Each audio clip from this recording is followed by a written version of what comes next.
Aturkan kepada junjungan kita Nabi Agung Muhammad Shallallahu Alaihi Wasallam beserta seluruh keluarga dan seluruh sahabat-sahabatnya yang telah memberikan manfaat dan syafaatnya pada kita semua pada sampai hari akhir nanti. Untuk selanjutnya nanti akan diteruskan oleh Om Mineng ya, Om Mineng ya. Baik Om Rudi. Ya, kita bagi-bagi tugas. Monggo Om Mineng, waktu dan tempat kami silakan. Assalamualaikum warahmatullahi wabarakatuh. Waalaikumsalam. Waalaikumsalam warahmatullahi wabarakatuh. Alhamdulillahirabbil alamin. Allahumma sholli ala sayyidina Muhammad wa ala ali sayyidina Muhammad. Marilah yang pertama-tama kita ucapkan puji syukur kehadirat Allah Subhanahu wa taala bahwa kita semua dalam kondisi sehat, nikmat kehidupan, nikmat iman, nikmat Islam, nikmat rezeki yang semuanya tidak bisa kita hitung.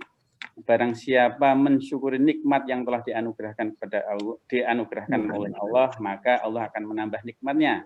Dan barang siapa yang kufur, maka sesungguhnya azab Allah sangat pedih. Yang kedua, marilah sholawat dan salam senantiasa kita katakan kepada junjungan kita Nabi besar Muhammad SAW. Berkat Rasulullah kita semua mengenal Islam. Jadi kita mengenal iman, kita mengenal Allah karena Rasulullah, dan insya Allah di yaumil akhir nanti kita nantikan syafaatnya. Amin. Terima kasih Pak Guru Munici. Pagi ini sebelum mulai kita baca 4 rangkaian doa, ta'awud, basmalah, sholawat, dan al-fatihah bersama-sama. Kita mulai a'udzubillahi minasyaitonirrajim. Bismillahirrahmanirrahim. Allahumma sholli ala sayyidina Muhammad wa ala ali sayyidina Muhammad. Bismillahirrahmanirrahim. Alhamdulillahirabbil alamin. Ar-Rahmanir-Rahim, Maliki Yaumiddin, wa iyyaka nasta'in, ihdinas siratal mustaqim, siratal ladzina an'amta 'alaihim ghairil maghdubi 'alaihim waladdallin. Amin. Terima kasih Pak Guru Munici berkenan untuk mengisi topiknya makna zikir dalam Islam. Kalau pemahaman saya tentang zikir, kalau terjemahnya mengingat Allah, maka barang siapa mengingat Allah, hati akan menjadi tenang. Nah, monggo mungkin dijabarkan oleh Pak Munici, waktu dan tempat kami persilahkan Pak Munici. Ya. Assalamualaikum warahmatullahi wabarakatuh. Waalaikumsalam warahmatullahi wabarakatuh.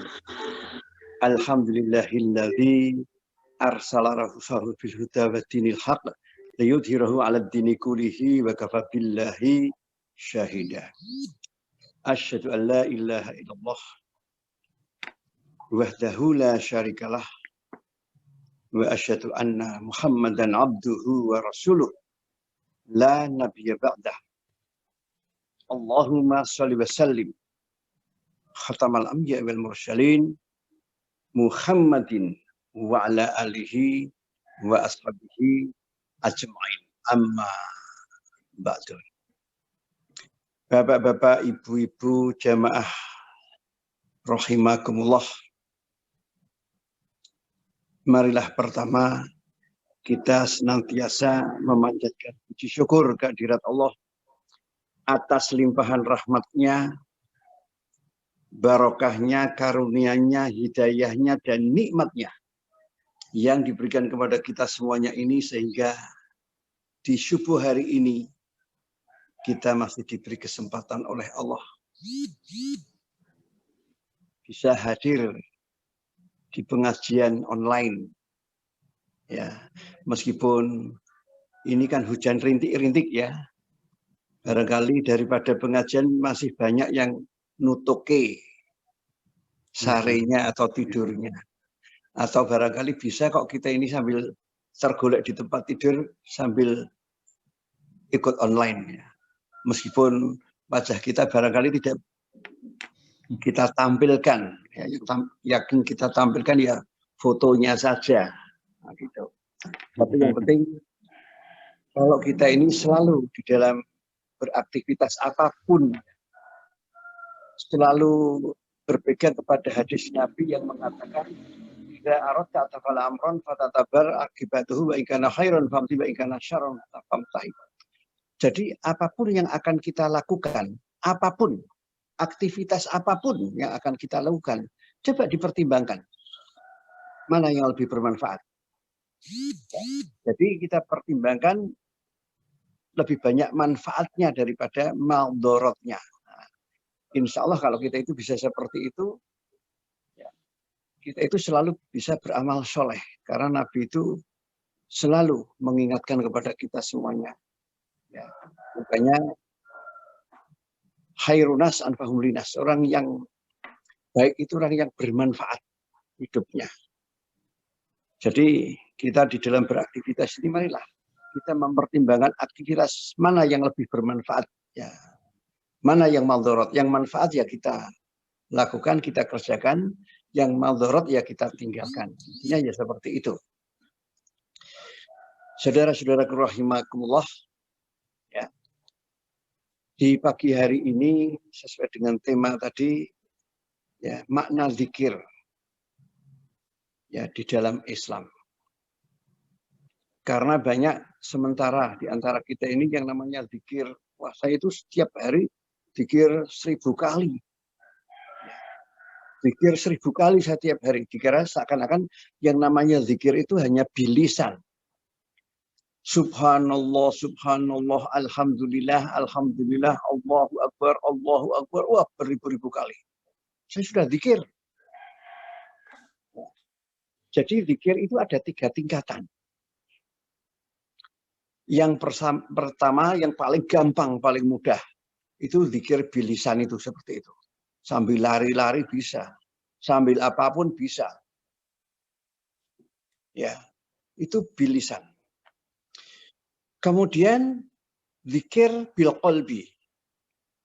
Tidak hanya di lisan tapi kita masukkan masuk ke dalam tubuh kita. Kemudian mengendap di dalam qalbu, di dalam hati kita. Nah, ini. Ya, tidak hanya hilang di ucapan saja, di lisan saja. Tapi masuk mengendap di dalam qalbu kita, di dalam hati kita. Ya. Kemudian yang ketiga itu zikir bil arkan. Dengan perbuatan. Zikir bil arkan itu seperti apa? Tadi sudah disampaikan ya. Sama Pak Winengku Darojatun ya, disampaikan zikir itu adalah mengingat ya. Jadi zikir itu dari asal kata bahasa Arab zakaro yuzakiru. Itu artinya mengingat. Zikrillah, mengingat Allah. Nah, jadi zikir di sini yang kaitannya dengan mengingat Allah. Bentuknya bagaimana? Tadi saya mengatakan zikir itu ada bilisan, bil qalbu, bil arkan. Ya. Kita sehabis salat kan kita selalu mengucapkan subhanallah, subhanallah, alhamdulillah, alhamdulillah, Allahu akbar, Allahu akbar. Itu tidak hanya hilang di lisan saja. Memetu, wes hilang. Ya. Kalau orang Jawa kampungan itu sok mengatakan menjadi abab tok. Gitu. Tapi kita mengucapkan subhanallah itu kita masukkan ke dalam kalbu kita. Ya. Sehingga kita itu selalu mengingat Allah bahwa Allah lah yang maha suci. Tidak ada selain Allah. Allah yang maha suci. Nah, itu merasuk di dalam kalbu. Kemudian di dalam amalannya karena kita sudah meyakini Allah. Allah yang maha suci. Dengan mengingat Allah, kita mengingat apa yang diperintahkan oleh Allah. Perintah-perintah Allah. Larangan-larangan Allah. Itu selalu kita ingat. Sehingga kita hanya melakukan, mengerjakan apa yang diperintahkan oleh Allah. Meninggalkan apa yang dilarang oleh Allah. Itu bentuk zikir, bentuk kita ini ingat kepada Allah. Ya. Jadi bukan hanya diucapkan saja meskipun beribu-ribu kali, tapi nggak ngefek di dalam perilaku kita, nggak ngefek di dalam apa yang kita perbuat. Ya, makanya kan banyak orang kita, wah salatnya sergap banget, wah poso Senin Kemis sergap banget, ben sasi umroh, ya. Saya itu pernah ya dicurhati jamaah pengajian di Jakarta ya. Ustadz, saya itu tahu persis Ustadz. Sama pejabat tinggi itu saya tahu persis, orangnya baik sekali Ustadz. Dia di kompleks perumahan di mana dia tinggal itu bangun masjid Ustadz. Dan masjidnya itu dekat sekali dengan rumahnya. Sehingga beliau itu ya menjadi takmirnya sekaligus. Selalu kalau pas di rumah menjadi imam sholat. Dan selalu sholat kalau pas di rumah itu, ya artinya tidak keluar kota, tidak kemana-mana karena pejabat tinggi. Itu selalu di masjid. Sebelum subuh itu sudah zikir di dalam masjid. Ya. Umroh berkali-kali, nggak bisa dihitung Pak, umrohnya. Loh kok nggak bisa dihitung gimana? Apa setiap bulan? Tidak. Dia itu berjanji kepada dirinya sendiri, kalau saya itu keluar negeri, kemanapun, wajib umroh. Jadi selalu transit di tanah suci, baru pulang. Selalu seperti itu. Wah, baik banget itu. Padahal keluar negeri berkali-kali. Ya. Haji hampir setiap tahun. Nah itu. Wah, baik banget itu. Puasa Senin Kemis. Tidak pernah bolong. Yang menjadi pertanyaan saya, Ustaz. Orang sebaik itu. Kok sekarang sudah masuk di tahanan KPK? Ya ini cerita lama ini. Bukan baru, lama. Kok bisa ditahan karena korupsi? Kenapa? Orang sebaik itu. Nah itu. Artinya di dalam beribadah itu tidak ngefek. Di dalam melaksanakan ibadah-ibadah makhluk, sholat, puasa, zakat, haji itu tidak ngendap dalam hati apa yang dilakukan. Tidak diamalkan di dalam perbuatan sehari-hari. Ya, itulah. Sehingga marilah kita itu memaknai ajaran agama kita maknai. Bukan hanya sebagai ritual saja. Ya, kita maknai benar. Ya, inilah. Jadi zikir itu mengingat Allah.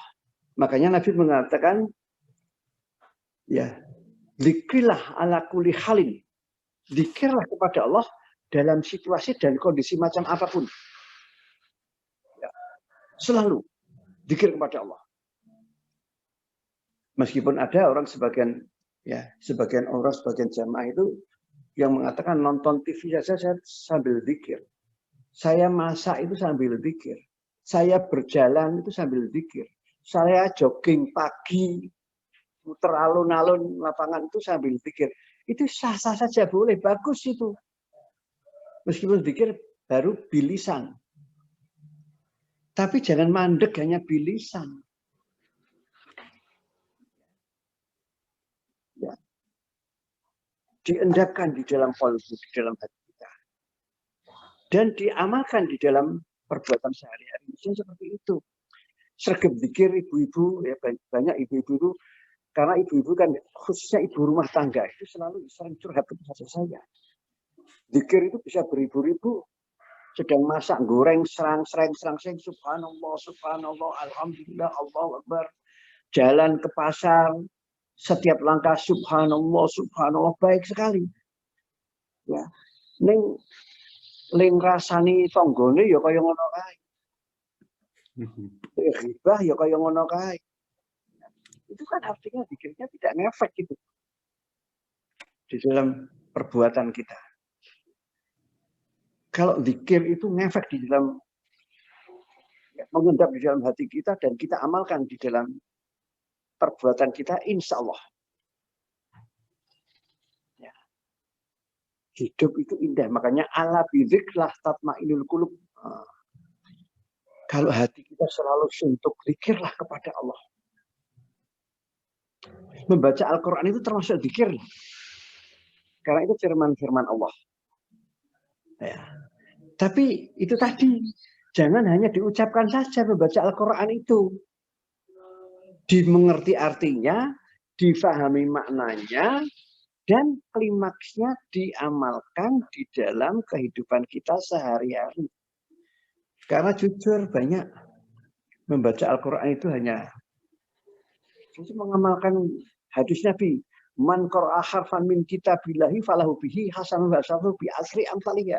Siapa yang membaca Al-Quran per huruf itu mendapatkan pahala. Alif lam mim, alif lam ra dan seterusnya. Alif itu sudah dapat 10. Lam 10, mim 10. Sehingga alif lam mim itu sudah mendapatkan 30 pahala. Subhanallah. Ya, 30 pahala. Coba bayangkan kalau khatam Quran.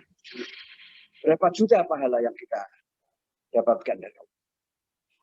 Tapi bukan mandek, hanya membaca saja. Sing tok waca ki tok ngerteni artine. Makanya saya memberikan terminologi.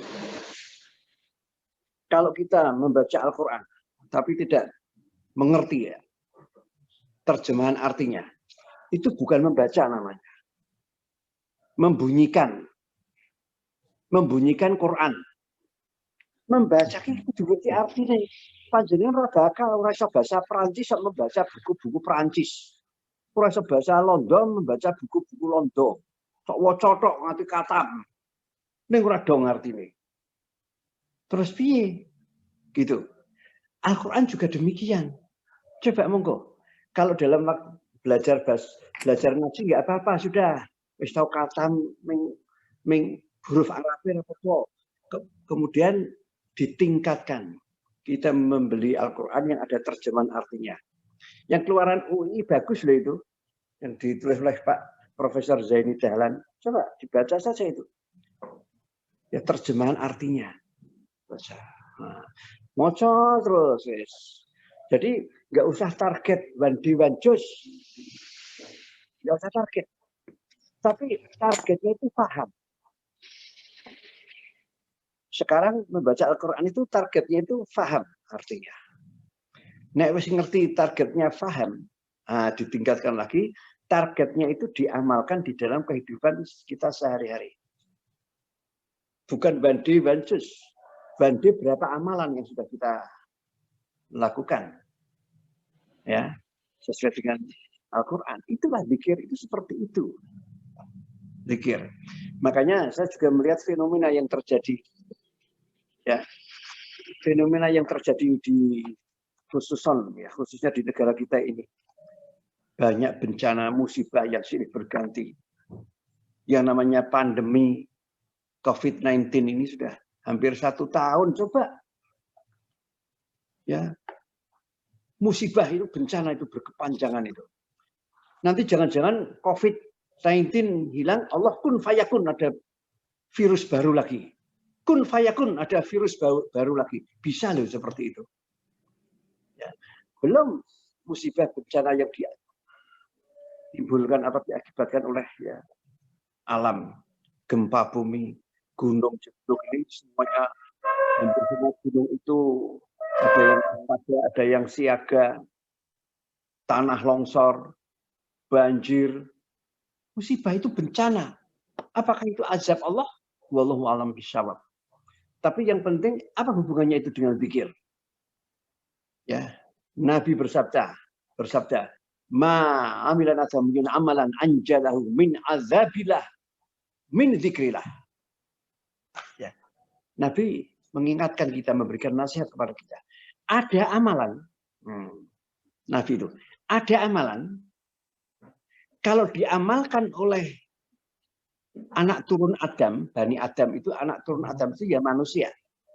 Kalau diamalkan oleh manusia, bisa mencegah atau bisa menghindarkan diri dari azab Allah. Apa itu? Zikrilah, ingat kepada Allah. Ya. Jadi ingat kepada Allah itu seperti apa yang saya sampaikan tadi. Bukan hanya diucapkan saja, Tapi amalan kita ini, amalannya orang yang selalu ingat kepada Allah. Selalu sami'na wa ata'na kepada Allah.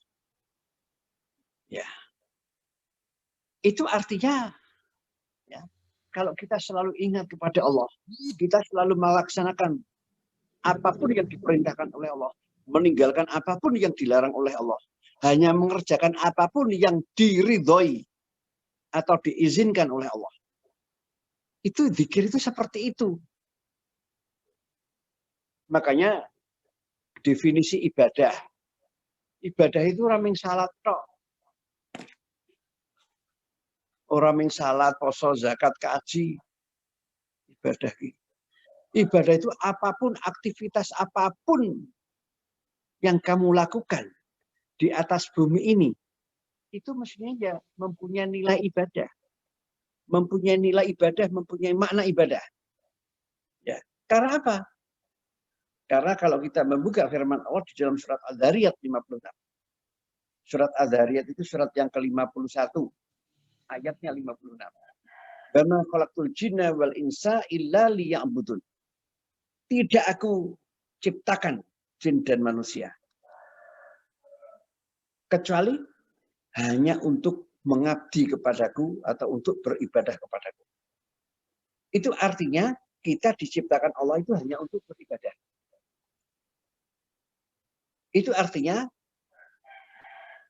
kalau hidup kita tidak syarat dengan ibadah, itu hidup kita ini salah.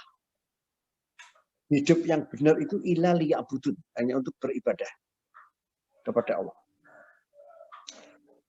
Sehingga agar tiap hari kita ini selalu beribadah kepada Allah. Maka kita itu selalu zikir kepada Allah, selalu ingat kepada Allah. Hanya Allah lah segala-galanya. Hanya Allah lah yang bisa menolong kita. Yang melindungi kita itu hanya Allah. Hasbunallah wa ni'mal wakil. Ni'mal maula wa ni'mal yashir. Itulah. Jadi kalau kita itu bisa seperti itu. Kita ini istiqomah di dalam hidup. Ya, istiqomah di dalam hidup. Ya.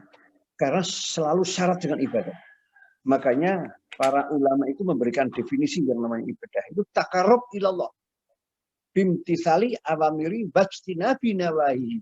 Wa amali bima'adili basyari. Takarrub, mendekatkan diri kepada Allah. Kita mendekatkan diri kepada Allah. Melaksanakan apapun yang diperintahkan oleh Allah. Meninggalkan apapun yang dilarang oleh Allah. Hanya mengerjakan, hanya melakukan apapun yang diridhoi Allah. Itulah ibadah. Apapun yang diridhoi, apapun yang diizinkan Allah. Mau begini, mau begitu, itu Allah meridhoi enggak ya? Allah meridhoi enggak ya? Itu ibadah. Jadi ibadah tidak hanya sholat, puasa, zakat, haji saja. Insya Allah kalau hidup kita seperti itu, kita sudah benar. Kalau kita sudah benar, Allah mencintai kita. Kalau Allah mencintai kita, nggak bakalan kita kena azab Allah. Yang diazab oleh Allah itu orang yang ingkar kepada Allah. Yang ngeyel kepada Allah. Coba buka firman Allah di dalam surat Al-Isra 58. Surat Al-Isra itu surat yang ke-17. Ayat 58. Wa imin qaryatin illa nahnu muhlikuha qabla yaumal qiyamah. Au mu'aldibu adzaban sadida kana dzalika fil kitabi masturo.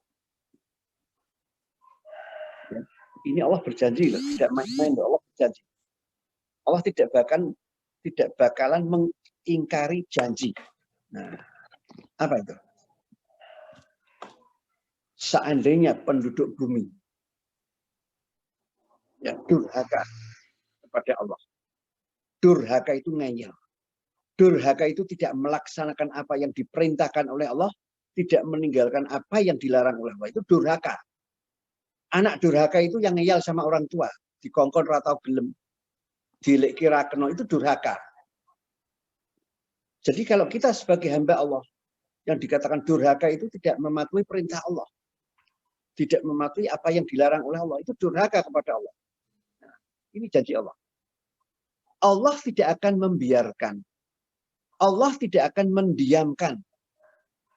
Allah akan mengazab penduduk itu dengan azab yang sangat pedih. Qabla yaumal qiyamah. Sebelum hari kiamat.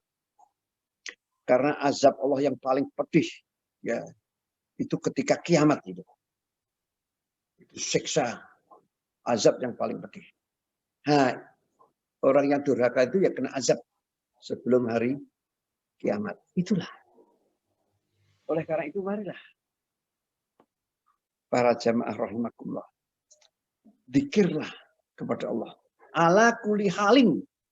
Pesan Nabi, dzikirlah kepada Allah dalam situasi dan kondisi macam apapun. Ala kulli halin. Ya.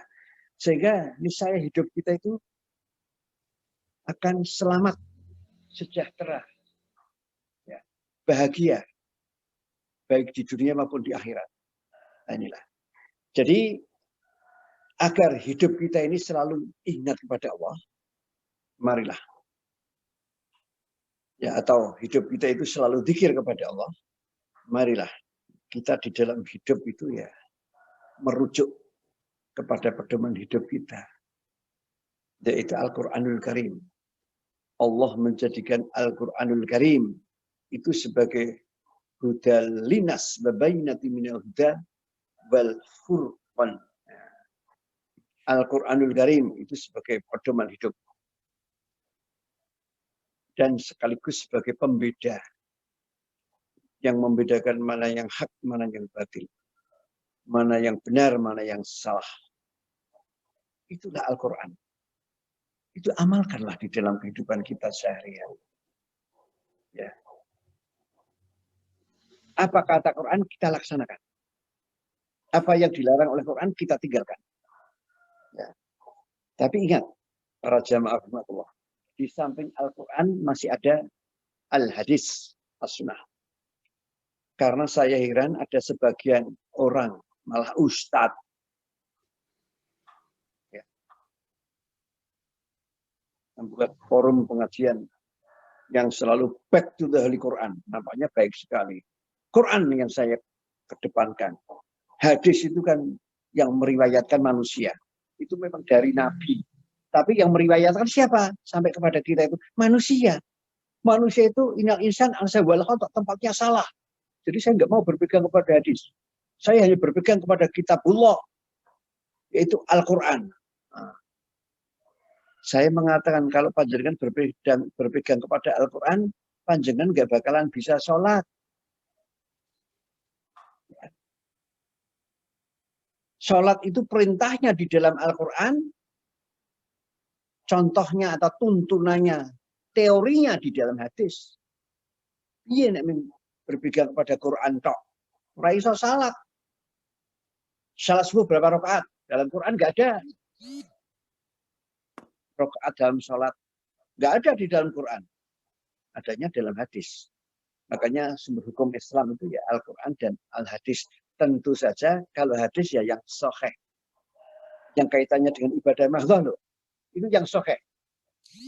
Kalau ya yang ibadah mahdoh itu urusan akhirat, itu pilih hadis yang sahih. Kalau tidak sahih nanti bisa kita terjerumus kepada perbuatan bid'ah. Tapi kalau untuk urusan dunia sakarmu, saya selalu bertanya, apakah urusan dunia kudu ono hadis? Apa urusan dunia kudu ono tuntunane? Tidak. Urusan dunia itu sakarep dhewe kok. Ya, makanya saya ulangi lagi biar kemarin yang tidak ikut bisa mendengar apa yang saya sampaikan. Indikator urusan akhirat dan urusan dunia. Urusan akhirat, ya, habluminallah, itu wajib ada perintahnya dari Allah. Wajib diperintah. Ya, jadi ibadah mahdoh itu wajib ada perintahnya. Perintah sholat, perintah puasa, perintah zakat, perintah haji. Kemudian apa? Wajib ada contohnya. Wajib ada tuntunannya dari Nabi. Itu ibadah mahdoh. Urusan akhirat. Ini urusan dunia, apa ada perintahnya? Tidak. Nganggo HP ada perintahnya? Nganggo laptop ada perintahnya? Enggak ada. Masuk fakultas kedokteran, fakultas teknik, fakultas ekonomi, ono perintah saka Nabi kok. Ora. Sakarmu. Ya, biar kita smart. Sakarmu, urusan donya ki sakarmu angger ora ono larangane. Kabeh entuk lakonono. Asal tidak ada larangannya. Itu urusan donya. Itu loh. Sehingga kita itu harus cerdas. Urusan akhirat itu wajib diperintah, wajib ada contohnya itibak kepada Rasulullah. Ning urusan donya ora kudu itibak kepada Rasulullah. Ora kudu loh. Ning nek itibak entuk ora, ya entuk ora apa-apa. Contohnya, wah aku kaya kudu kaya nabi apa wae sing nabi lakukan tak lakoni. Omahku ora ono listrike, ora duwe TV, ora duwe mesin cuci, ora duwe kulkas, kaya nabi, ora duwe meja kursi. Ya, kaya nabi. Ya. Ora nggo laptop, ora nggo HP. Malah aku saiki motorku tak dol, tak ijolke unta. Wah nang ndi numpak unta. Entuk ora kuwi entuk. Silahkan please tafadhol. Miki dadi geguyu wong gitu loh. Ya. Saya memberikan apresiasi pemerintah Saudi Arabia yang mereka itu ya yang berpegang kepada sunnah Rasul kencang. Ada yang Wahabi itu kencang banget. Wahabi itu memegang sunnah Rasul kencang banget. Kencang banget. Tapi lihat Masjidil Haram, lihat. Masjid Nabawi, lihat. Seperti ini. Itu artinya smart di dalam mensikapi orang kok. Wah, masjid kudu kaya zaman Nabi dek waktu bangun masjid pertama kali, Masjid Kuba. Wis kaya ngono neke wae. Atapnya dari pelepah-pelepah kurma, tiangnya dari batang-batang kurma. Makanya saya selalu ya yang pemerhati cagar budaya heritage di sana itu lebih cerdas daripada yang di Indonesia. Nah kan itu kaku. Mbak apa-apa. Saya ketika menjadi tim leader arsitek Istiqlal itu rapat berulang kali dengan orang-orang yang pemerhati bangsa cagar budaya, cagar budaya. Sekarang ada teori, ya teori. Barangkali ini ada yang ngerti sedikit tentang cagar budaya. Nggak boleh kita itu diharamkan melukai dinding. Rentok. Masang AC rentok. Wah, semua wong Arab salat ora khusuk nulis do salat. Gerah salat karo tepas-tepas ngono. Tetap saya sampaikan, mbok kita itu bisa nyontoh Saudi Arabia itu yang kenceng. Awake dhewe kaya Islam dhewe itu loh. Sana aja ada lift, ada eskalator, ada luar biasa. Kota Mekah sekarang itu urusan dunia. Jadi urusan dunia itu terserah asal ora dilarang. Para jamaah rahimakumullah, kalau saya teruskan panjang lebar monggo break saja. Kemudian dialog interaktif barangkali lebih menarik dialog interaktifnya barangkali ya daripada ceramahnya. Monggo boleh bertanya apa saja. Barangkali di luar konteks, di luar tema ini juga nggak apa-apa, silakan. Karena agama itu bukan hanya persoalan salat, puasa, zakat, haji, tapi agama itu yaitu way of life. Monggo. Matur nuwun Pak Guru Munici. Monggo teman-teman. Ada pertanyaan yang mau disampaikan ataupun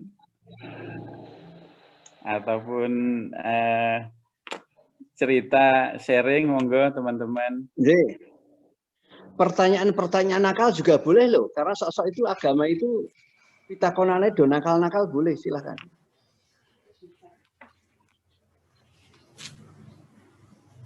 Monggo kalau ada yang mau bertanya. Kalau belum saya dulu boleh ya Pak Guru? Silahkan, monggo. Bismillahirrahmanirrahim sebagai pembuka. Pertanyaannya sepele Pak Guru. Di usia yang 50 ini kan ibarat motor kita itu Honda Pitung, tapi semangatnya masih semangat muda. Sampai pengen disinau tapi wis ra mampu gitu loh Pak. Itu ya kan koyo nih. Ternyata apa ya? Ya, kabeh saya sinau itu enggak sambah pinter tapi semakin banyak yang tidak tahu gitu loh Pak Guru. Nah, itu malah baiknya gimana nggih? Matur nuwun. Ya sinau terus. Merasa tidak tahu, saya memang orang itu Nah, orang tahu Sina itu kayak kata dalam tempurung kok. Rumah sana wis pinter tapi bodoh gitu loh. Iya, rumahnya pinter gitu loh. Tapi ternyata ilmu itu sangat luas sekali. Ilmu Iya, Allah itu luar biasa. Makanya talabil ilmi minal mahdi ilal lahdi. Dari buayan sampai liang lahat loh. Mboten kok sampai sepuh loh, Mas. Sampai liang lahat ya, Pak ya. Liang lahat. Belajar terus. Makin banyak kita mempelajari ilmu, makin kita merasa haus dan kurang. Nah, iya. Jadi orang sepuh-sepuh, tapi gini, saya pernah ya ada ibu-ibu pengajian yang curhat ke saya, Ustadz, saya itu bacaan wis sepuh ke sinagomo. Nah, gitu loh maksudnya. Telat gitu loh, Ustaz. Ya, nggak apa-apa. Ini sharing saja. Agak sinagomo. Kemudian saya itu belajar doa-doa, buku doa kecil saya belajari neng dasar wis tuwa, umurnya ya 70 punjul. Wis lalen. Sehingga yang selalu baca itu misalnya saya membaca doa makan. Neng sing ingati doa tidur. Jadi nang meja makan itu kalau maca bismika Allahumma ahya wa bismika amut itu sok digegu karo putuku. Simbah sih arep bobok apa arep dahar toh. Ana lain. Terus gimana ya Ustadz ya? Saya mengatakan, Mbah, cukup membaca basmalah saja. Nek wis sepuh iki apa-apa bismillah ora apa-apa. Rampung alhamdulillah. Sudah, itu bentuk zikirullah. Jadi zikir kepada Allah. Ya. Itu pokoknya kita mau makan ingat Allah. Sehabis makan ingat Allah. Mau pergi ingat Allah. Misalnya bismillah karo alhamdulillah ra apa-apa. Lawang wis sepuh kok. Gitu loh. Terus lagi, ini menarik sekali ini sharing pengajian di mana-mana saya itu ada sharing yang menarik. Ustaz,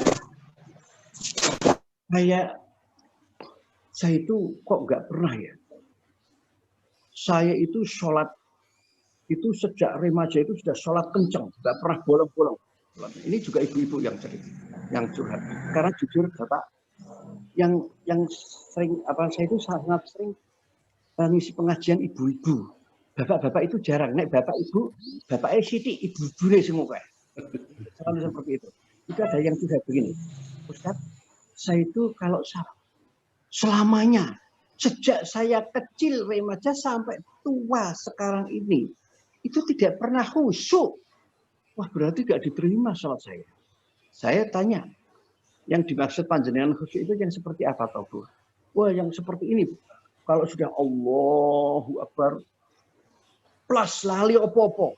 Wis rawir opo-opo, lali opo-opo. Saya mengatakan kalau seperti itu bukan khusyuk, Bu. Pingsan itu namanya. Khusyuk itu masih mendengar. Masih mendengar suara imam, makanya imam salah bisa membetulkan bacaannya. Imam rakaatnya salah bisa subhanallah. Khusyuk itu. Ya. Coba Nabi, siapa yang bisa sholat yang khusyuk, sekhusyuk Nabi?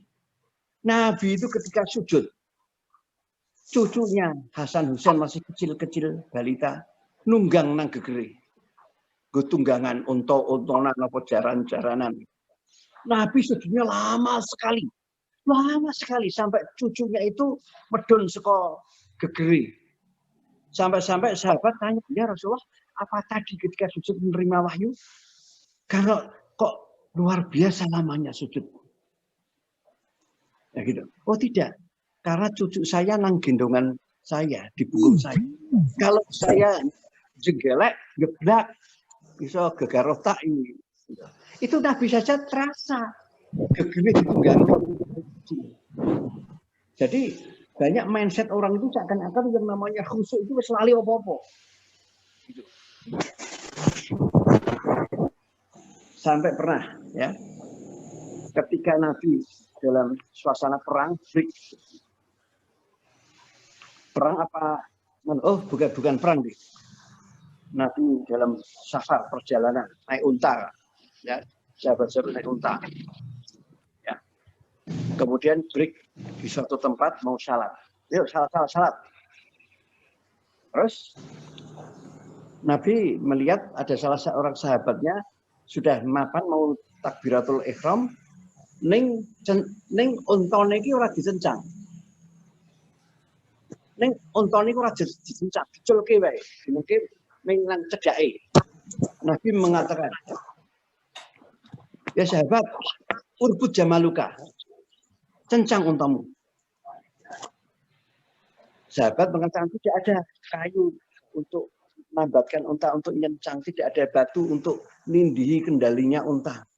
Ya, di sini. Kalau begitu pegang kendalinya unta itu. Terus kamu sholat. Ya.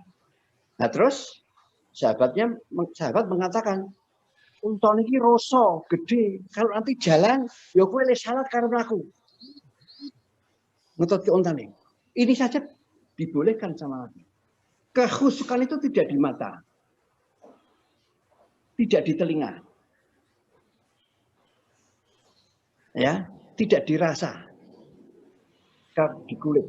Kekhusukan itu fil qalb, di dalam hati, menghadirkan hati kita untuk menghadap Allah. Nah, gitu. Nah, ini banyak sekali hal semacam itu ya di tengah-tengah masyarakat kita. Makanya kalau sudah menyadari sampun sepuh wis to. Sak tekane, sak isane. Tekane sak isane. Sok Mas. Salat wi ngadeg wis ra jejeg. Wis nredeg ya karo linggo itu. Ya. Ya gitu. Itulah indahnya Islam itu seperti itu. Mas, di dalam ibadah itu bukan mantep-mantepan. Karena sering ada jamaah tanya kepada saya, Ustaz, saya kalau tidak mantep saya itu salat harus begini, harus bisa ngaduk juga, harus begini. Apalagi kemarin ini Mas, masalah pandemi itu. Ustaz, saya kok tidak mantep. Masjid sudah ditutup. Sekarang itu Istiqlal masih ditutup, ya? Istiqlal masih ditutup untuk umum. Hanya untuk internal, takmir saja. Nggak dipakai sholat 5 waktu dan nggak dipakai Jumatan Istiqlal sampai sekarang. Itu ada sebagian orang yang mengatakan, saya tidak mantep, masa? Malah begini Mas, ini sharing saja. Banyak orang Islam itu sekarang yang pada syirik. Dosa gede itu dan syirik itu. Karena ada takut kepada virus, takut kepada corona. Ya. Kalau saya itu yang saya takut itu Allah, bukan makhluknya. Virus itu makhluk Allah. Kok takut kepada makhluk Allah? Itu syirik. Gitu. Nah, saya hanya bilang sama orang yang semacam itu, oke, kalau panjenengan yang ditakuti Allah tidak takut kepada makhluknya, masuk di dalam kandang singa sana. Berduaan sama singa. Singa itu makhluk Allah. Ya. Apa tidak takut sampai? Gitu. Nah, ini banyak orang yang seperti itu. Ya. Karena virus itu tidak kelihatan, Mas. Masjid ditutup dhisik. Salat ada lagi. Masa sholat itu mestinya imam saja sufu fi sholat. Kon luruske sholat. Luruske. Rapatkan dan rapatkan. Kok kon regang-regang sak meter rasah kabeh lho salat. Rasah kabeh. Banyaknya seperti itu. Saya tidak mantep. Saya selalu mengatakan, agama itu tidak mantep-mantepan. Ya, saya ulangi lagi. Agama itu tidak mantep-mantepan. Tapi persoalan agama itu ada tuntunannya apa tidak. Ya, Nabi saja mengatakan, kok firominal majruro mi firoro kaminal asab.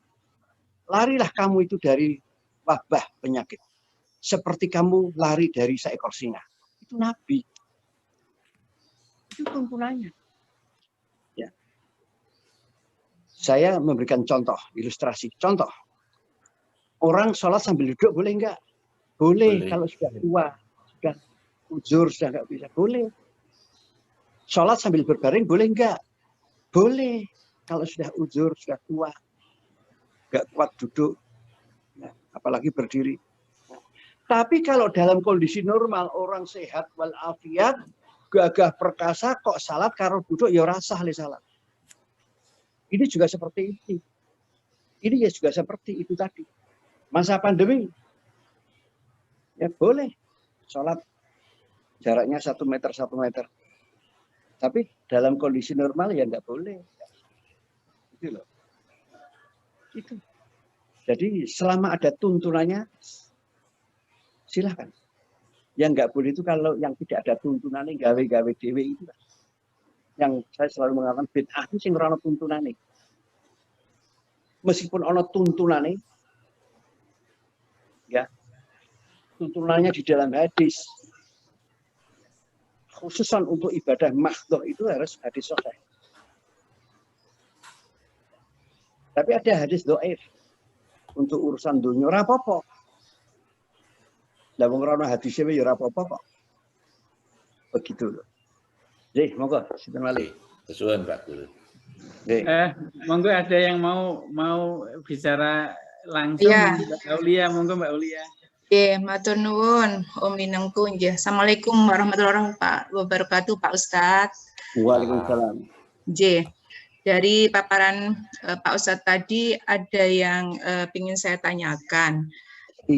Banyak sekali zikir yang pernah diajarkan kepada saya sejak dari dulu sampai umur 50 ini, dan kami mohon penjelasan supaya biar nanti efektif. Padahal kalau agama itu kita hanya terbatas kemampuannya, itu mungkin ada clue-cluenya.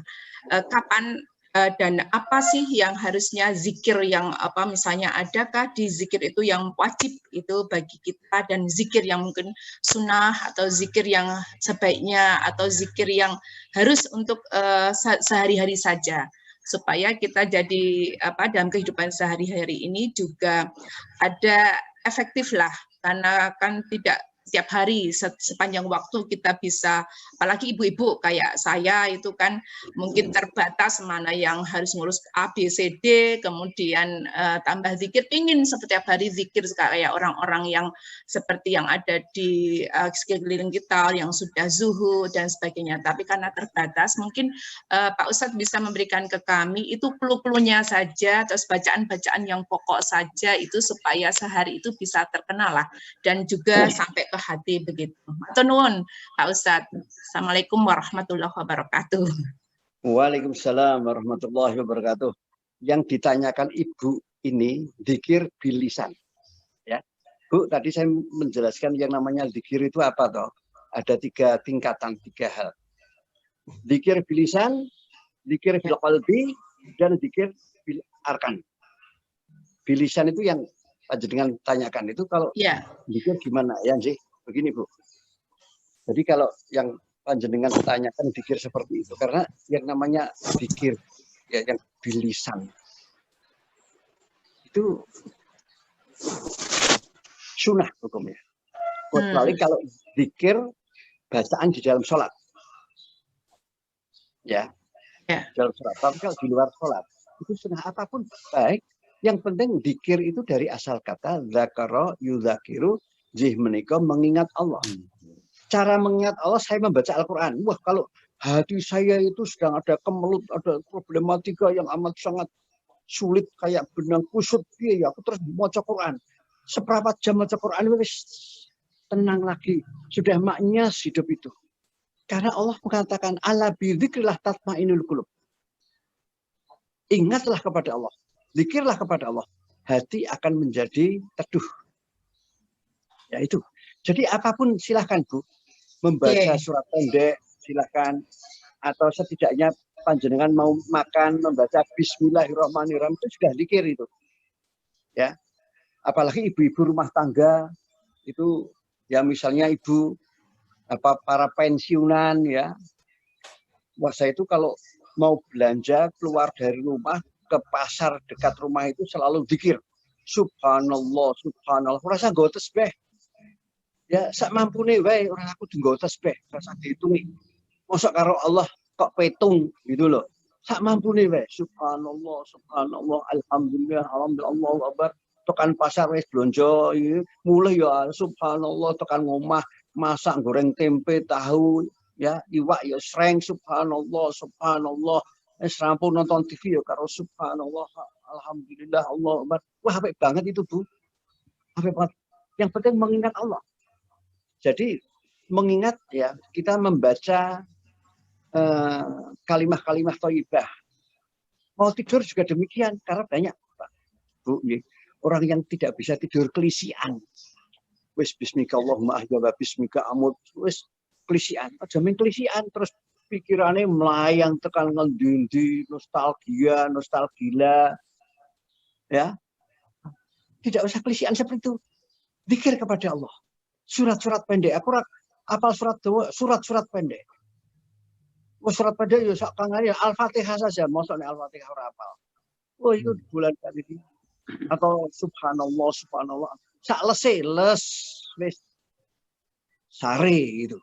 Insya Allah setiap tarikan nafas ketika kita tidur itu masih zikir gitu. Seperti itu. Indah sekali jadi. Matur nuwun. Pak Ustadz, boleh nanya nggak? Monggo Ya, Majid nih Pak Ustadz. Tadi Pak Ustadz kan membuka ruang untuk nanya liar-liar dikit ya Pak Ustadz. Ya, silakan. Ya, ini tapi tadi ada kalimat Pak Ustadz yang menarik.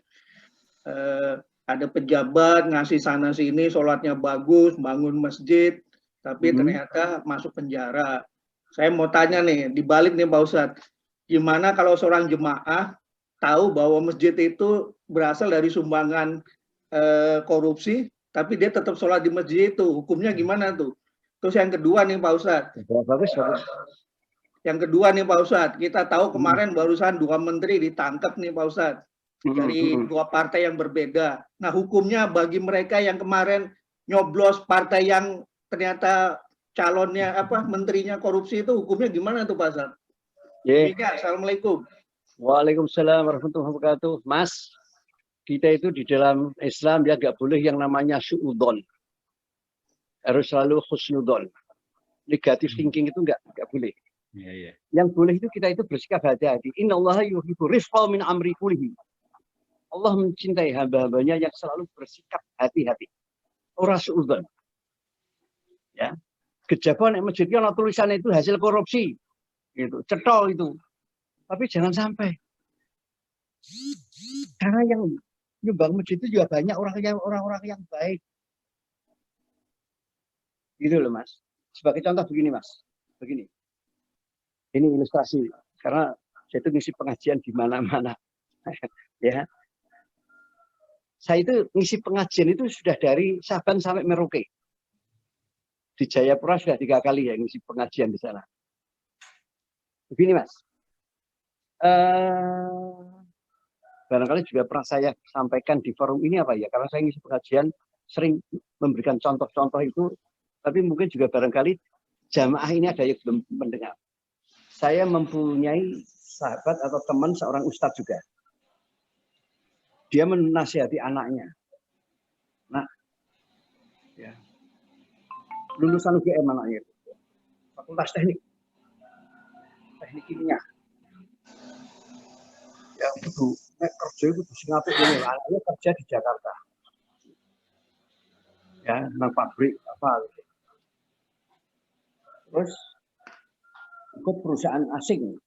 Ya, itu kerjasama dengan asing. Kemudian bapaknya, aja iso melu wong beli kaya wong kafir kaya ngono.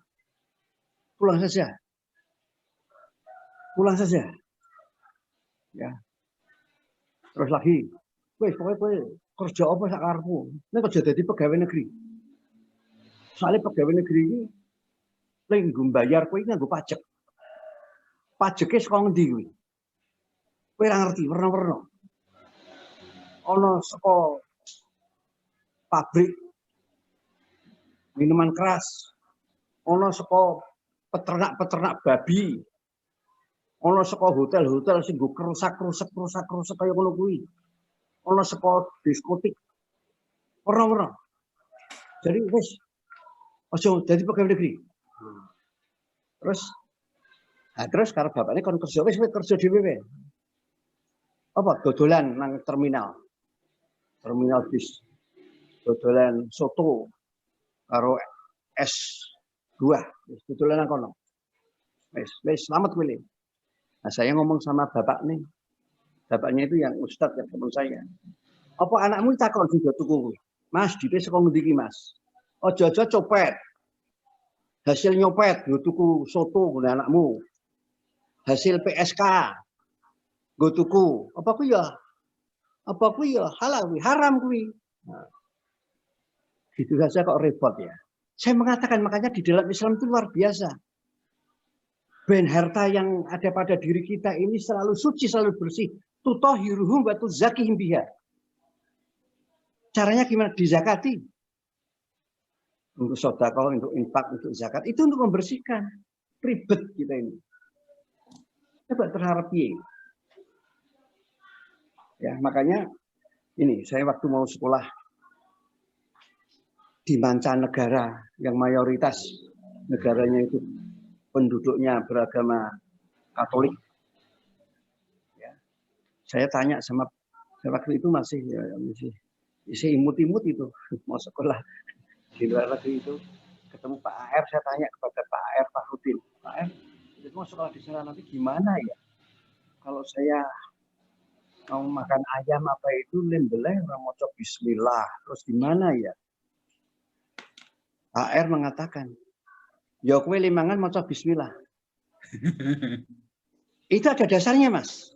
Saya mencari di dalam hadis, sekarang itu mencari apa-apa yang pernah saya tanyakan. Saya itu tanya nakal-nakal loh, Mas, dulu sama ustadz ya, nakal-nakal saya itu. Sama berarti Pak Ustadz. Tadi pertanyaannya nakal. Pertanyaan nakal.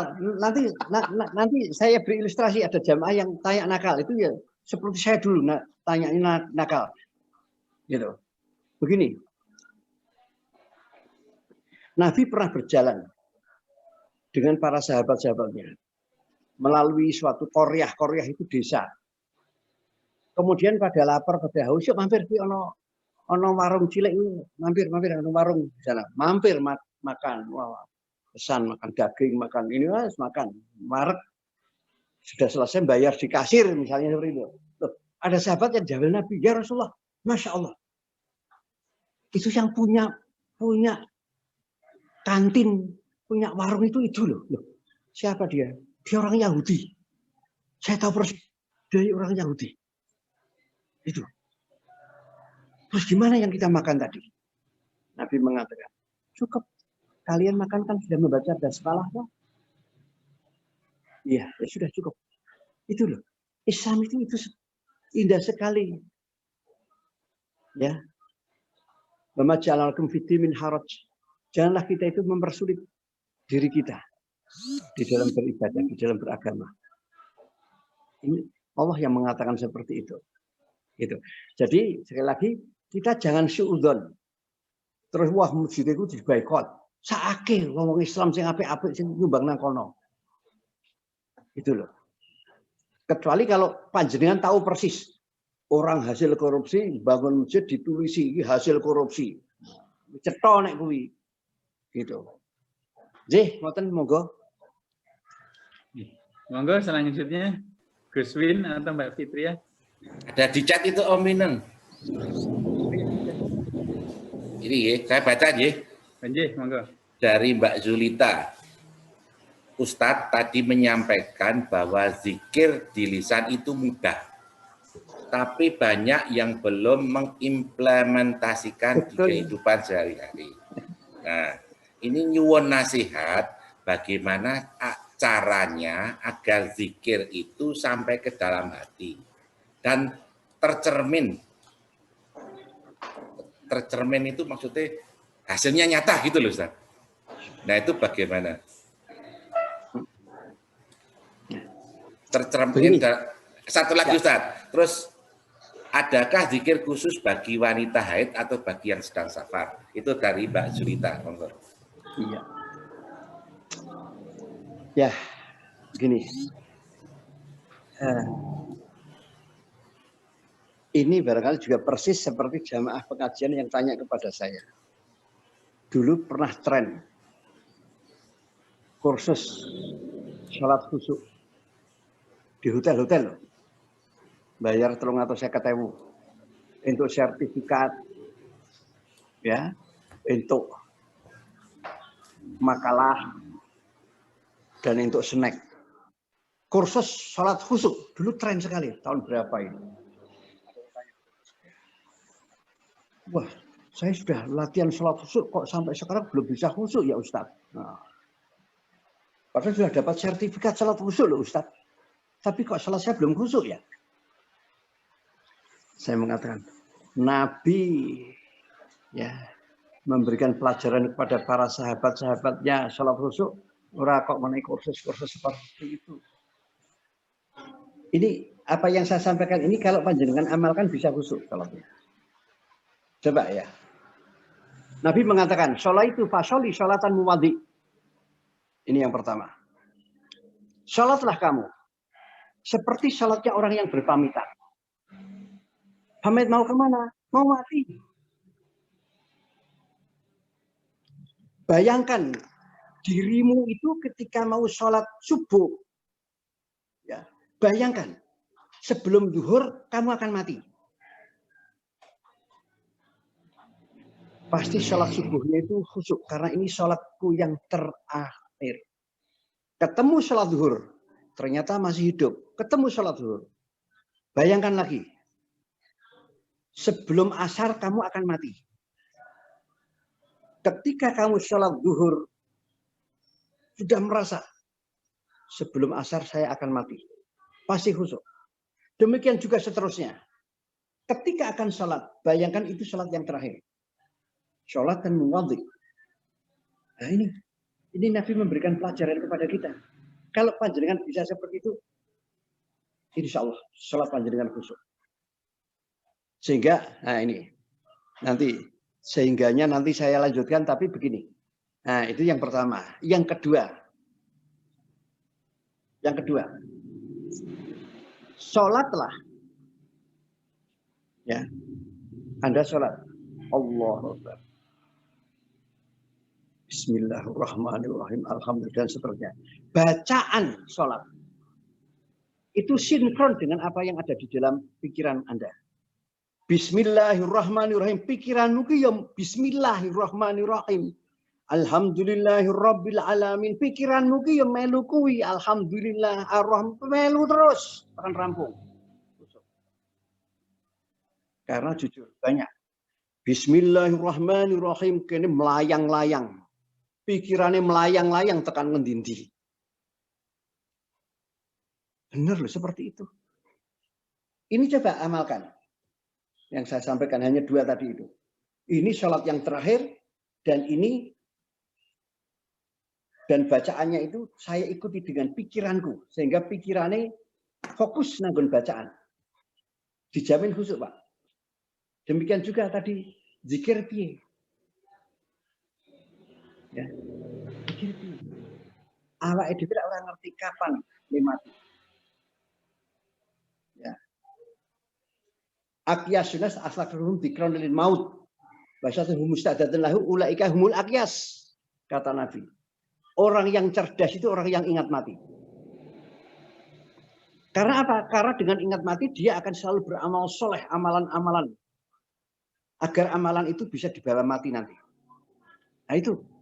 Jadi kita day per day setiap hari selalu ingat mati. Kalau kepingin hidup kita itu bisa istiqomah. Ya, selalu ingat mati. Mendengar azan langsung kita sambut, bergegas mengambil air wudhu. Dengar azan hatinya itu sudah wajilat qulubuhum sudah bergetar di dalam hati. Mendengar azan. Sudah nggak karuan kalau belum sholat. Terus azan, cepat sholat gimana? Bingung. Orang main cuek, mendengar azan yang cuek. Ya. Innamal mu'minuna ladzina idza dzukirallahu wajilat qulubuhum wa idza tuliyat alaihim ayatun zadatum imanan wa ala rabbihim yatawakkalun. Itu orang yang beriman itu seperti itu. Nah, gitu. Jadi pikir biar ngefek, biar tidak hanya bilisan. Kita itu menyadari kita itu sebagai hamba Allah dan Nabi mengatakan zikrullah ala kulli halin, ingatlah kepada Allah dalam situasi dan kondisi macam apapun kita selalu mengingat kepada Allah. Tidak hanya di lisan tapi masuk di dalam hati dan diamalkan dalam perbuatan sehari-hari. Insya Allah kita bisa istiqomah. Kemudian pertanyaan yang kedua, dalam kondisi haid ini ada perbedaan pendapat antar ulama. Kalau saya haid pun boleh zikir, karena Nabi berpesan zikrullah ala kulli halin. Zikirlah kamu kepada Allah dalam situasi dan kondisi macam apapun, termasuk kondisi haid. Itu. Yang nggak boleh, yang jelas nggak boleh, sholat dan puasa. Demikian, monggo Sinten malih. Om Kun, monggo kalau mau bertanya. Matur nuwun Ustaz penjelasannya. Nggih. Assalamualaikum. Salam. Nggih. Matur nuwun Om Dodi. Assalamualaikum Pak Ustadz. Waalaikumsalam. Nggih. Nyuwun pirsa ini tadi kaitannya dengan apa namanya contoh yang sudah disampaikan Pak Ustadz juga. Nggih. Yang tentang makanan tadi ya di luar negeri tadi ya karena sekolah ya. Nggih. Nah, saya punya pengalaman lain dan mungkin akan terjadi lagi sehingga perlu belajar dari Pak Ustadz. Jadi saya pernah berapa tahun di negerinya Osin waktu itu Pak Ustadz. Salah satu masalah tadi yang juga diceritakan Pak Ustadz, tapi juga ada hal lain. Inti adalah ini, kalau orang-orang Jepang itu kan budayanya minum sake ya, hampir setiap kegiatan akan mereka akhiri dengan minum sake. Dan saya menjadi salah satu bagian dari profesor saya yang punya budaya itu juga. Hampir setiap minggu mereka itu ada acara bareng gitu ya, menandai atau mengakhiri acara tertentu. Nah, pada acara-acara seperti itu saya sudah sampaikan, saya Muslim, saya tidak minum sake, saya tidak makan babi dan seterusnya. Mereka menerima itu dan saya tidak pernah diberi di depan meja saya itu tidak pernah diberi babi, tidak pernah diberi sake gitu ya. Tapi pada saat itu saya mengambil sikap, saya ingin menghormati budaya mereka dengan begini, seperti di film-film yang saya lihat itu ada yang menuang menuang sake ke gelas-gelas mereka itu Pak Ustadz. Nah, saya mengambil peranan menghormati mereka itu dengan menuangkan sake itu ke gelas-gelas kecil mereka, sloki-sloki mereka itu. Saya tetap minum dengan jeruk ya, atau air putih lah, tergantung situasi. Pada saat profesor saya mengatakan kalau bahasa Jepang itu kampai shimashoka, itu ayo mari kita tos gitu ya. Saya juga ikut tos. Nah, ya dalam konteks ini pripun nggih Pak Ustadz, itu sudah saya lakukan 20 tahun yang lalu itu, dan itu mungkin akan terjadi lagi karena kolega ya, mungkin suatu saat saya ke sana lagi pada acara yang sama. Apakah posisi saya dengan menghormati dengan berpartisipasi seperti itu termasuk dilarang ya dalam agama Islam atau pripun? Mohon arahannya Pak Ustadz. Assalamualaikum warahmatullahi wabarakatuh. Begini Mas, kenapa kok whisky itu dilarang, kok homer itu dilarang, karena apa? Coba. Karena itu berbahaya bagi manusia. Yang menciptakan manusia itu siapa? Allah. Ini, saya berikan contoh saja. Panjenengan beli mobil atau beli motor baru gris dari dealer, itu pasti dibawain manual agar panjenengan itu merawat motor, merawat mobil itu sesuai dengan petunjuk manual itu. Kalau tidak sesuai dengan manual ya bisa cepat rusak. Sebagai contoh, motor harus diisi dengan bahan bakar bensin atau premium itu pertama ya, pokoknya seperti itu. Panjenengan neko-neko tak naik minyak tanah, tidak sesuai dengan apa yang ada di dalam manual itu. Sing penting ra iso mlaku. Sing penting iso mlaku, kemebul ya ora apa-apa, iso mlaku sing penting. Ridik ya ora apa-apa. suwe-suwe jebol, Mas. Karena petunjuknya itu harus diisi dengan itu tadi. Itu diharamkan artinya. Selain bensin atau pertama premium apa itu. Demikian juga perut manusia. Yang menciptakan manusia itu Allah. Allah tahu persis yang berdiri manusia. Tok isi homer, tok isi whisky, rapi. Jebol. Panjenengan yang ngerti kaya ngono berarti panjenengan itu ngisi kuwi nang kanca-kanca panjenengan niate iso panjenengan ben wetenge do jebol kabeh, Mas. Gitu. Menjerumuskan mereka. Ya. Itulah. Jadi apa yang dilarang di dalam Islam itu bisa kita memaknai seperti itu. Kok haram? Kenapa kok ini haram? Karena enggak baik bagi onderdil apa yang ada di dalam tubuhmu. Gitu. Nah, seperti itu. Jadi itulah.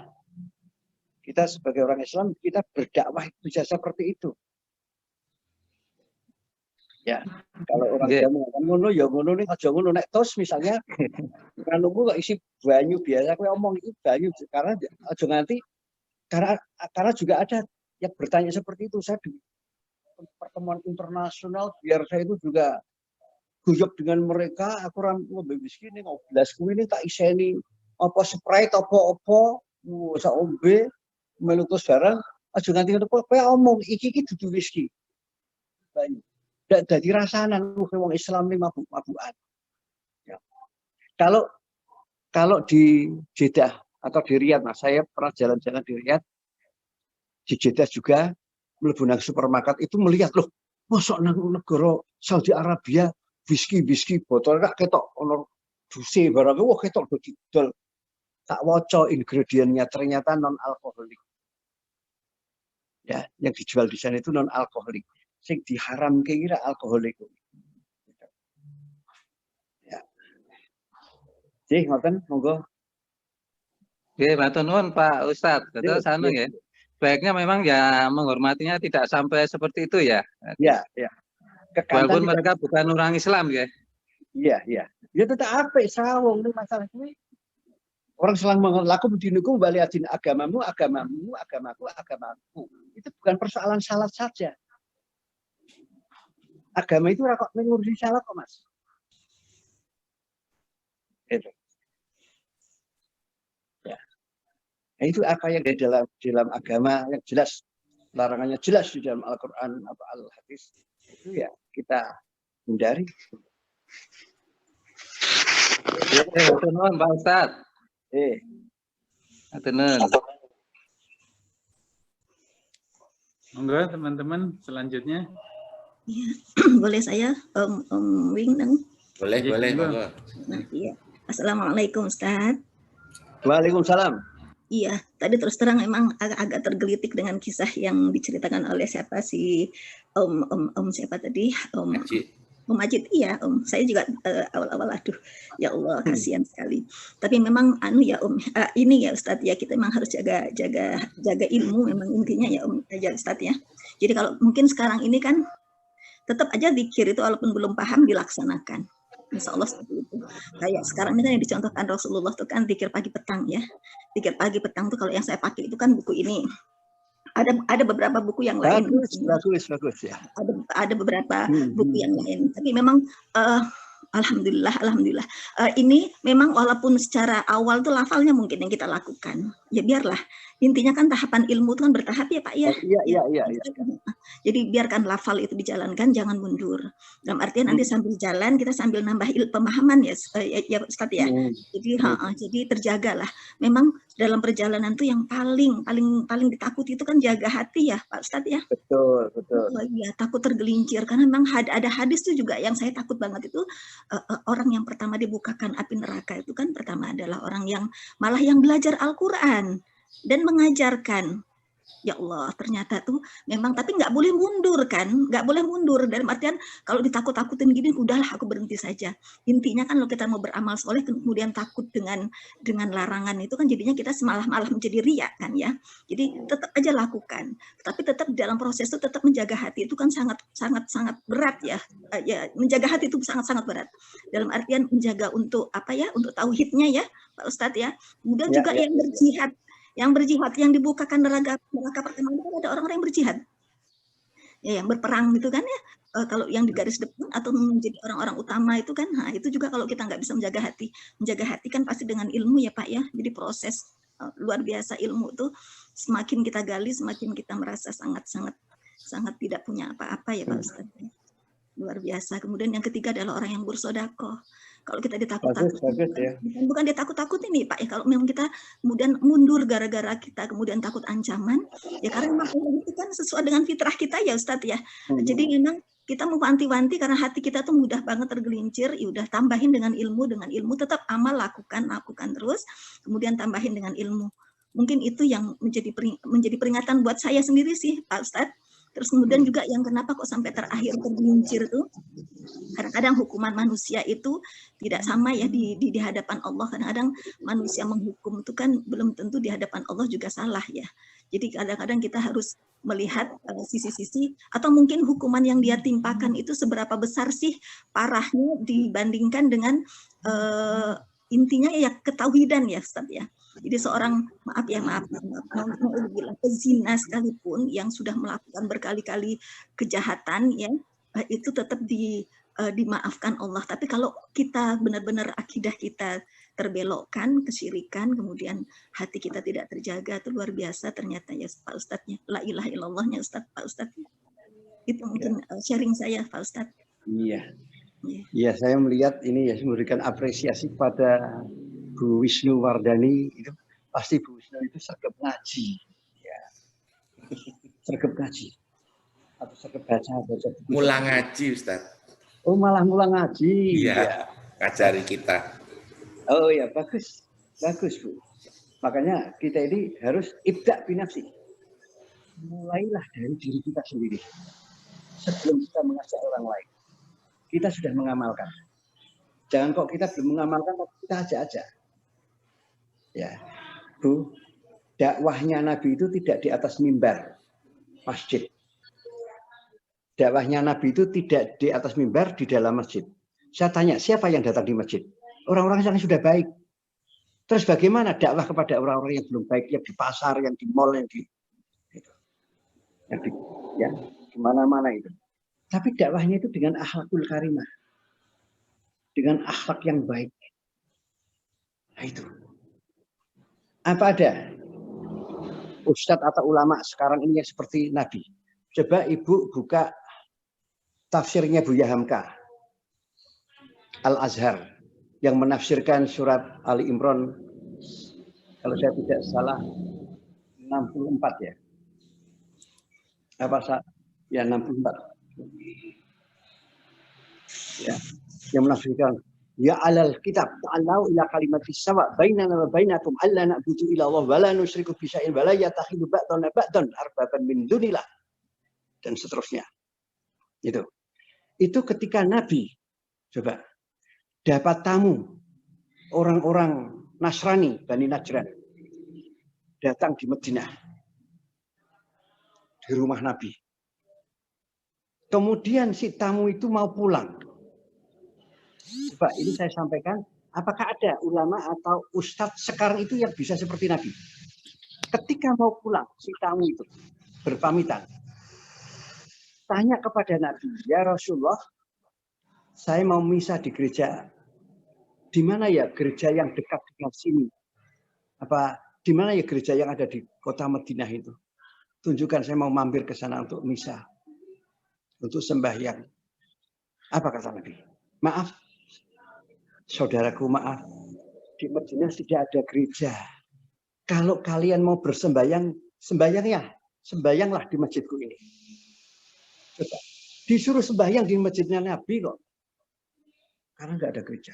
Itu artinya Nabi menghormati mereka.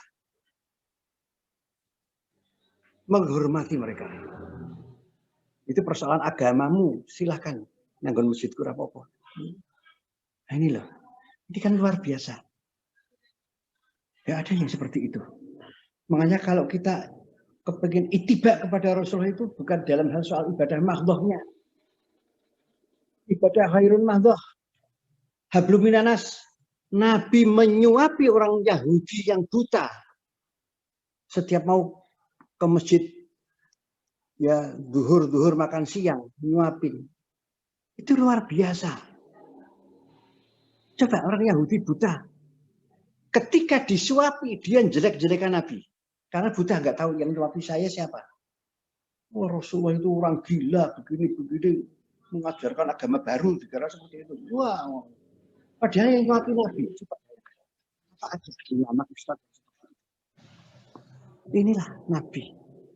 Ya, jadi mari kita bisa mencontoh akhlaknya Nabi. Makanya Nabi diturunkan Allah ke bumi itu untuk apa toh? Innama bu'istum li utamima makarimal akhlak. Untuk memperbaiki akhlak. Makanya kenapa tidak di Indonesia? Kenapa kok tidak di Indonesia? Akhlaknya orang-orang Arab zaman dulu jahiliyah itu bejatnya luar biasa. Ya. Lebih baik di Indonesia. Kalau orang Indonesia bejat, Nabi turunnya di Indonesia. Makanya Nabi mengatakan innama bu'istum li utamima makarimal akhlak. Memperbaiki akhlak. Masa punya anak wanita sembelih sehingga banjir darah. Malu punya anak wanita. Seperti itu zaman jahiliyah. Ya, ini sesuatu yang menarik itu seperti itu. Jadi marilah kita amal. Makanya Bu, kalau kita mau menghitung-hitung ya Bu ya, ayat-ayat di dalam Al-Quran 30 juz itu, ayat-ayat. Yang paling banyak ayat masalah apa? Bukan masalah keimanan, ketakwaan. Ya, bukan. Tapi ayat-ayat masalah akhlak. Makanya akhlaknya Nabi itu ketika Siti Aisyah ditanya oleh para sahabat, wah kok Nabi seperti itu luar biasa. Apa sih akhlaknya Nabi itu seperti apa sih? Karena khuluqul Quran, karena mengamalkan Quran. Paling banyak Al-Quran. Paling banyak di dalam Al-Quran itu akhlak. Nomor 2, bukan masalah ketakwaan, keimanan, fasoli persoalan sholat, ibadah maksud tidak. Nomor 2, ilmu pengetahuan. Makanya wahyu yang pertama kali turun bukan ittaqullah, bertakwalah kepada Allah, tidak. Amanah billah, bukan beriman. Tapi ayat yang pertama kali turun, Iqra. Ya, bacalah. Ini kan luar biasa. Dengan membaca bisa pintar, bisa cerdas, bisa. Nomor 3 baru persoalan-persoalan tadi itu ibadah. Demikian. Barangkali cukup sudah jam 7. J. Tunggal mereka, Pak. Satu lagi itu Pak. Siapa? Satu lagi. Iya Pak, Pak Maman Pak. Ya, Pak Maman monggo. Ustadz, saya mau tanya bagaimana caranya menjaga hati, karena kadang-kadang kita tuh merasa kalau punya ilmu, kemudian merasa tahu, kemudian ada orang yang ngasih nasihat, oh aku juga bisa. Itu gimana cara menjaga hati bahwa menutupi rasa keakuannya itu loh Pak Ustadz.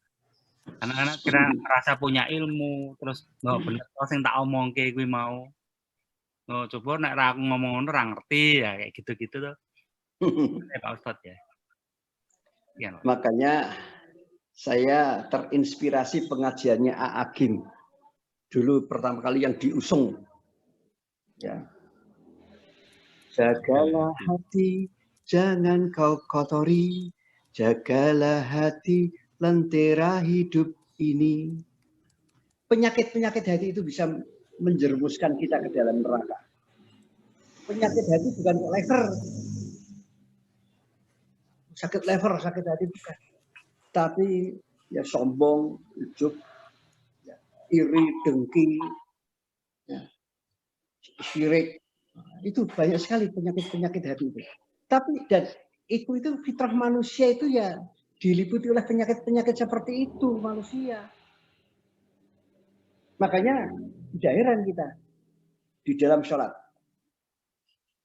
Ya, ihdinas syiratal mustaqim. Ya Allah, tunjukkanlah kami di jalan yang benar. Itu artinya manusia itu innal insan ansa wal khata'. Manusia itu tempatnya lupa dan salah. Itu manusia. Ya, tiap salat membaca seperti itu. Ya, sehingga kesalahan-kesalahan macam-macam, ya, kesombongan, keangkuhan, keakuan tadi itu. Kita kalau menyadari bahwa kita ini makhluk yang paling lemah, Mas, manusia itu makhluk yang paling lemah di dunia ini, Mas. Makhluk yang paling lemah, kalahan manusia itu. Ya, sama nyamuk saja kalah, mati, demam berdarah. Sama virus, nggak kelihatan, Mas. Virus nggak kelihatan, kalah mati, banyak yang mati. Apalagi dengan binatang-binatang yang besar, singa, macan, dan lain sebagainya. Makhluk yang paling lemah manusia. Siapa yang bilang manusia yang gagah perkasa, jago berantem, jago gulat, jago apa dalam olimpiade juara dunia, didu karo macan wedok kalah kok. Nang kandang. Yang angkat barbel didu karo badak, burung gajah, badak kalah. Jago renang olimpiade karo ikan kalah. Itu. Manusia itu makhluk yang paling lemah. Jago lari 100 meter wah juara dunia karo cetah kalah. Karo anak kijang itu kalah, banter. Makanya Allah menyadari manusia itu makhluk yang paling lemah. Makhlukku yang paling lemah itu adalah manusia. Oleh karena itu aku beri yang namanya akal yang tidak saya berikan kepada makhluk yang lain. Sehingga manusia yang bisa hebat, bisa dahsyat di dalam hidup kalau menggunakan akalnya. Makanya di dalam Al-Qur'an banyak sekali disebutkan ulil albab, ulil albab, ulil albab. Itu artinya orang yang berakal cerdas. Makanya orang yang akal cerdas itu masuk surga. Nah, nanti barangkali saya jabarkan lebih jauh di pertemuan lain ya. Yang masuk surga itu orang-orang yang ulil albab, yang berakal cerdas. Karena bisa membedakan mana yang baik, mana yang buruk, mana yang halal, mana yang haram. Barangkali begitu, Nggih, saya ada acara lain. Nggih, atur nuwun Pak Ustadz. Nggih. Matur nuwun Pak Ustadz atas tausiahnya. Kita jadi lebih memahami bahwa zikir dimulai dengan lisan, diendapkan dalam kolbu, kemudian dipraktekkan zikir perbuatan dalam kehidupan sehari-hari. Terus kita sesuai dengan hadis, ingatlah kepada Allah dalam situasi dan kondisi. Betul. Kita tutup Pak Guru Munici, monggo Pak Guru tutup dengan doa. Kita mengamini.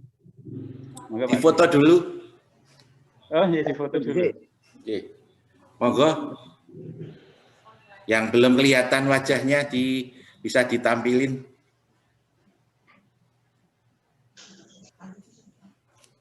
Ya, gitu. Ada lagi. Alhamdulillah pagi hari ini yang join 63 Pak Guru. Wah, alhamdulillah. Alhamdulillah. Walaupun gerimis 3 hari terakhir tetap tidak mengurangi minat untuk berzumria. Siap ya? 1, 2. Satu lagi. 1, 2. Halaman 2. 1, 2. Halaman 3.